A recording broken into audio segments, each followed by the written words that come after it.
సుప్రీంలో రేవంత్కి చుక్కెదురు కాబోతోందా? 10 మంది ఎమ్మెల్యేలను పార్టీ మార్చి తెచ్చుకున్నటువంటి రేవంత్ రెడ్డి టోటల్గా ఇంకొక 29 మంది, అక్కడ టోటల్గా 39 మంది. 39లో కనీసం 20 మందినన్నా తెచ్చుకోవాలి. ఈయన 29 మంది కావాలి లెక్క ప్రకారం. 2/3 కావాలి కాబట్టి 40లో 2/3 అంటే దాదాపుగా 30 మంది దాకా కావాలి. సరే 39 కాబట్టి ఒకటి తగ్గించుకున్నాం, 38 దాకా కావాల్సి ఉంటుంది.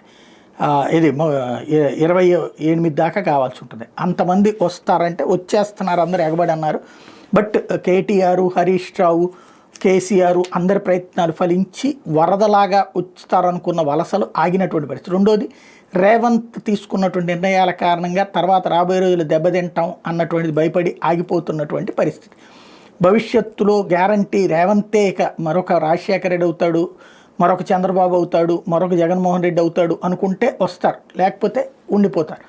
అట్లాగే ఆగిపోయింది. ఈ ఇంపాక్ట్ ఇప్పుడు వాళ్ళని అనర్హులు చేయమంటూ కింద కోర్టులలో ఇచ్చినటువంటి కింద కోర్టులకు వెళ్తే మేము డైరెక్ట్ జడ్జిమెంట్ ఇవ్వలేము, ఫైనల్గా స్పీకర్ గారిదే బాధ్యత అని చెప్తున్నాం. అంటే ఆ స్పీకర్ గారు టైం బౌండ్లో చేయట్లేదు అన్న దాని మీద సుప్రీంకోర్టుకు వెళ్తే, మొన్న 3 ఎమ్మెల్యేల మీద వెళ్తే అంతకుముందు ఉన్నటువంటి టోటల్ అనర్హత వేటుకు సంబంధించి వేసిన పిటిషన్ మీద వాళ్ళ విచారణ సందర్భంగా ఈ రెండింటిని కలిపి విచారిస్తామంది.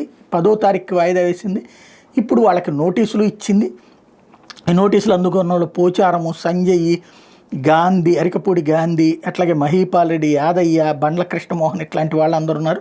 వీళ్ళందరూ ఇప్పుడు నెక్స్ట్ వాళ్ళ అభిప్రాయం చెప్పాలి. అదే సందర్భంలో ఫైనల్గా వచ్చేటప్పటికి టైం బౌండ్ పెట్టేటటువంటి అవకాశం ఉంటుంది. కర్ణాటక ఎన్నికల్లో కానీ లేకపోతే కనుక కొన్ని రాష్ట్రాలకు సంబంధించి ఇట్లాంటిది టైం బౌండ్ పెట్టింది. ఇన్ని రోజుల్లోపు స్పీకర్ నిర్ణయం తీసుకోవాల్సిందని. అట్లాంటిది ఏదైనా చేస్తారో చూడాలి.